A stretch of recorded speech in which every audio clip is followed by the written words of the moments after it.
I'm here with Manzoor Ishani from Sherrards Solicitors, and we're really going to talk about the franchise agreement from the buyer's point of view. So if you're looking to buy a franchise, you probably need to know what a franchise agreement is. When you buy a franchise, you're effectively buying the rights to run a business. And you need to have an agreement that will set out the rules that are going to govern the way you run that business and what happens in the longer term as well. I come across a franchise that I'm interested in, I make all the inquiries. Now I'm given this, essentially a contract, this a franchise agreement. Yes. Do I need to take legal advice before I sign it? Oh, most definitely. The franchise contract is really quite a complex document because it pulls together various aspects of running the business, but it also, has within the contract certain rights which you need to see protected as a operator of the franchise business. You need to know that the brand that you're buying into is going to remain as valuable as it is on the day you bought it. Second thing is that the franchise agreement may be legal because it has been drafted by a solicitor, but that doesn't necessarily make it ethical.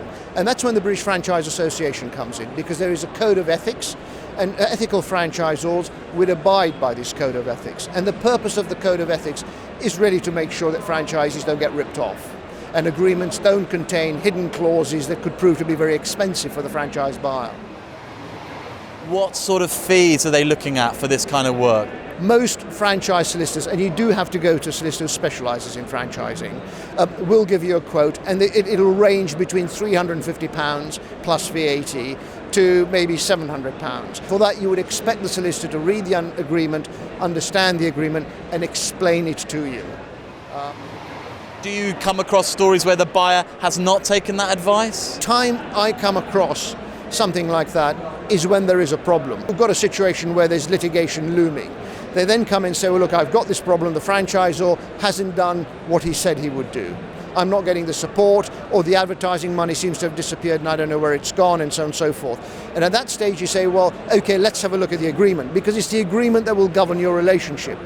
When I read the agreement, and if I find one or two things which I think perhaps shouldn't have been there, I say, well, did you ever get this reviewed? And they say no. What baffles me is that they're willing to spend £15,000 or £30,000 to buy a business concept, but they won't spend £300 or £400 on getting advice. But it does happen, yes.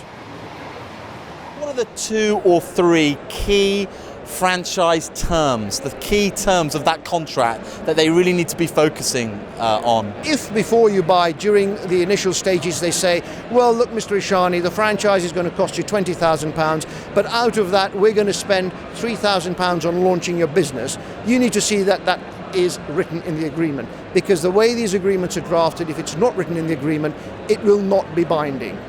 The second thing, which is very important, is that you look to see what situations it covers that are important to you.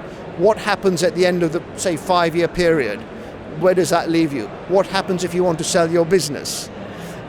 What happens if you want to leave the network? Are you allowed to carry on in the business, or do you have to leave it completely? The contract should address those issues.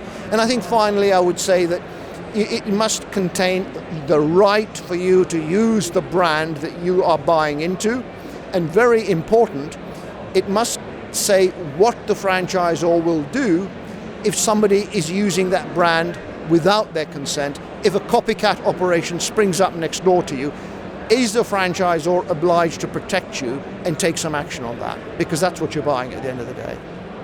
Manzoor, thank you very much.